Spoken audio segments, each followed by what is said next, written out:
Ô religieuses, aimez la croix. Mes filles bien-aimées, la paix et la grâce soient toujours avec vous. Je suis Jésus de miséricorde. Sachez que Dieu, un et trine, éternel, tout-puissant et infini, vous a choisi de toute éternité, et qu'en dépit de vos défauts, il vous aime infiniment. Ce même Dieu, qui est la perfection infinie, ne dédaigne pas de venir habiter dans votre cœur, qu'il a choisi pour sa demeure. Même si la compagnie des anges le réjouit, il préfère être votre compagnon en cette vie terrestre, pour vous relever chaque fois que vous tombez. L'effort que vous faites pour vous dépasser et vous humilier ne lui est pas caché. Il sait se réjouir de vos chutes elles-mêmes, qui vous font pratiquer l'humilité plus que si vous étiez toujours victorieuse. Ce Dieu qui vous aime, qui est proche de vous et vous scrute jusqu'à l'intime de vous-même. Ce Dieu est à votre disposition, afin que vous puissiez le prier et l'aimer pour tout le monde. Il vous rend maître de son cœur et il vous en donne la clé, afin que vous puissiez utiliser les trésors d'infinie tendresse renfermés en lui, à votre bénéfice et à celui d'autrui.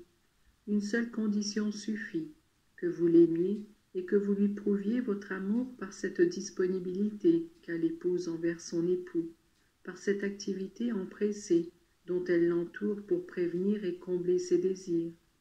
Quand une épouse aime, elle peut tout, rien ne lui coûte.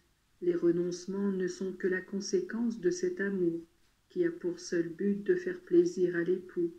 C'est ainsi que vous vous sanctifiez et que votre vie devient une mine d'or. La seule chose que Dieu vous demande est celle-ci. Ne faites jamais la paix avec vos défauts. Surveillez-les comme le soldat surveille ses ennemis. Sachez les regarder en face et les démasquer. Si vous vous arrangiez avec eux en faisant la paix, un jour vous vous retrouveriez désarmés par eux et vaincus.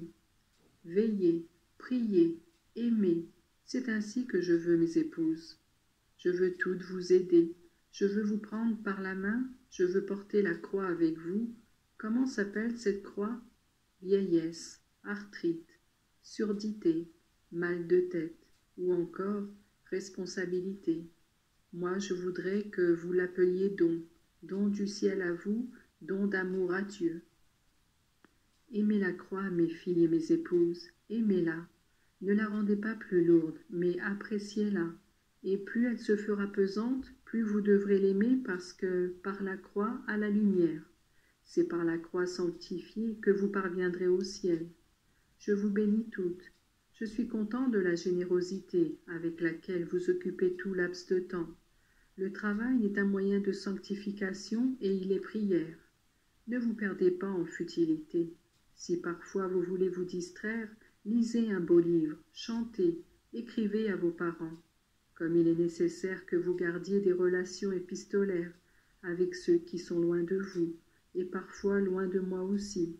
Elles servent à faire sentir que vous êtes proche d'eux, par le cœur, comme les apôtres étaient proches des premiers chrétiens. Le monde traverse un moment grave de son histoire.